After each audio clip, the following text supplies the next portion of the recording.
అవినాష్ చెప్పుమ్మా. దగ్గరలో ఉన్న మెడ్ప్లస్ కు వెళ్ళి మెడ్ప్లస్ బ్రాండ్ మెడిసిన్స్ అని అడిగి కొనుక్కునరా. అక్కడ 50 to 80% తగ్గింపుకు వస్తుంది. మీరు తీసుకునే అదే మందులు, అదే నాణ్యమైన మందులు, కానీ సగం ధరకే. మిత్రులారా, మా కాంగ్రెస్ పార్టీ నాయకులు కూడా విజ్ఞప్తి చేయదలుచుకున్నాం. ఈరోజు ఈ తెలంగాణలో ఏర్పడ్డ కాంగ్రెస్ ప్రభుత్వం రేవంత్ రెడ్డి గారు రెక్కల కష్టం మీద ఏర్పడింది. రేవంత్ రెడ్డి గారు రెక్కల కష్టం మీద ఈ కాంగ్రెస్ ప్రభుత్వాన్ని ఏర్పాటు చేశాడు. ఈ రాష్ట్రంలో ఈ కాంగ్రెస్ ప్రభుత్వం మా పార్టీ సీనియర్ నాయకులు అందరూ ఐకమత్యంతో ఏర్పరచుకున్న ప్రభుత్వం. ఈరోజు ఈ కాంగ్రెస్ ప్రభుత్వం మనలాంటి కార్యకర్తల కష్టంతో ఏర్పడిన ప్రభుత్వం. ఈ ప్రభుత్వాన్ని కాపాడవలసిన బాధ్యత ప్రతి కార్యకర్త మీద, ప్రతి నాయకుడి మీద ఉంది. ఈ కేసీఆర్ చేసే కుట్రలు కుతంత్రాలు మనం అప్రమత్తంగా ఉండాల్సిన అవసరం ఉంది. ప్రతి కాంగ్రెస్ నాయకుడు వారి వారి వేదికల మీద ఖండించాల్సిన అవసరం ఉంది. ఈ దుర్మార్గమైన కేటీఆర్, ఈ విషనాగు, ఈ కల్వకుంట విషం పూరితమైన కుటుంబం అనేక యూట్యూబ్ ఛానల్ ద్వారా మన కాంగ్రెస్ ప్రభుత్వం విషం కక్కుతున్నారు. ఇక్కడున్న కేడి, అక్కడున్న మోడీ ఇద్దరు కూడా కాంగ్రెస్ పార్టీ లేకుండా చేద్దామని ప్రయత్నం చేశారు గతంలో.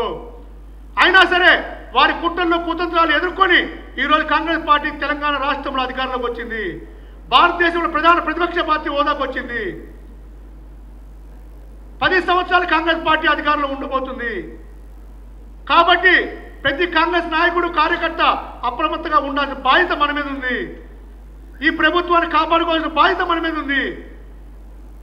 ఈ కేటీఆర్ దుర్మార్గాన్ని ఎక్కడికక్కడ ఖండించి ఎక్కడికక్కడ ప్రజలను చైతన్యవంతం చేయాల్సిన బాధ్యత మన మీద ఉంది. ఇదే వేదిక మీద ముఖ్యమంత్రి గారికి ఒక విజ్ఞప్తి చేస్తున్నాం. ఈ కాంగ్రెస్ పార్టీ నాయకుడిగా, అధికార ప్రతినిధిగా కేటీఆర్ నిన్న ఒకే మాట చెప్పారు. మేము ఎక్కడ అవినీతి చేశామా, మేము మా కుటుంబానికి లబ్ధి చేకూరే పని చేశామా అని. ఈ ప్రభుత్వం ఒక ప్రాంతీయ పార్టీ 10 సంవత్సరాల అధికారంలో ఉంటే 1000 కోట్ల రూపాయల వైట్ మనీ ఎలా వచ్చింది? 1000 కోట్ల రూపాయల వైట్ మనీ మీ అకౌంట్లోకి ఎక్కడ వచ్చింది? ఏ విధంగా వచ్చింది? ఇది కిట్ప్రోక కాదా? దీని మీద విచారణ చేయాల్సిన అవసరం ఉంది. 60 సంవత్సరాలు పరిపాలించిన కాంగ్రెస్ పార్టీ 100 కోట్లు లేవు.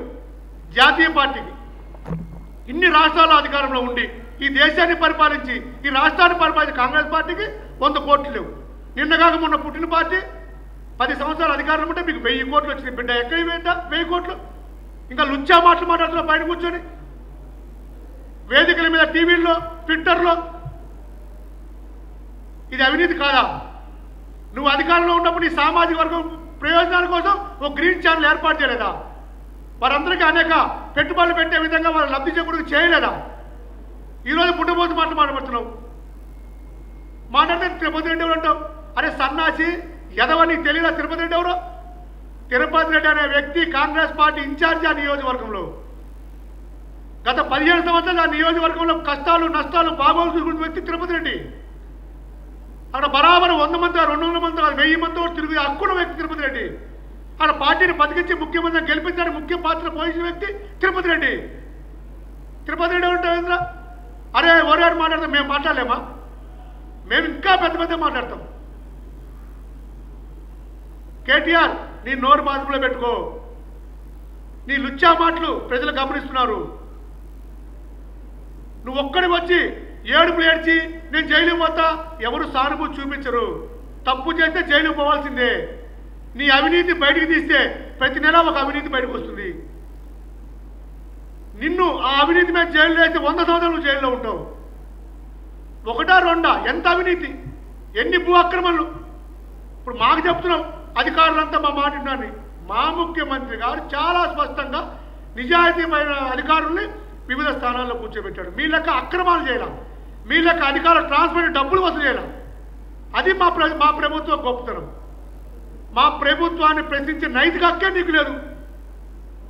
నీ అయ్యకు లేదు, నీ బావకు లేదు.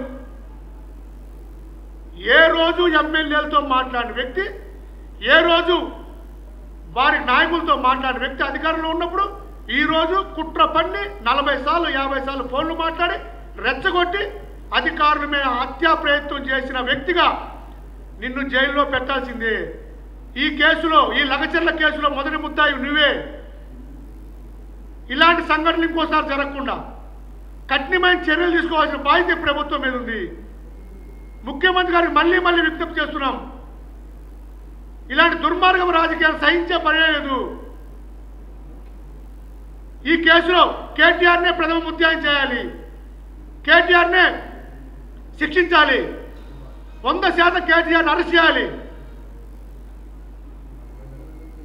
ఏది ఏమైనా కేటీఆర్ మీరు చేసే దుర్మార్గ చర్యల్ని కాంగ్రెస్ పార్టీ నిశ్చితంగా గమనిస్తుంది. కాంగ్రెస్ పార్టీ నాయకులు, కార్యకర్తలు అప్రమత్తంగా ఉన్నారు. కాంగ్రెస్ పార్టీ నీ యొక్క చర్యల్ని, నీ విష ప్రచారాన్ని, నీ కాలకూట విషయాన్ని, నీ కుటుంబం, ఈ తెలంగాణ ప్రజల మీద పెట్టిన పన్నాగాన్ని విఫలం చేస్తుంది ఈ ప్రభుత్వం.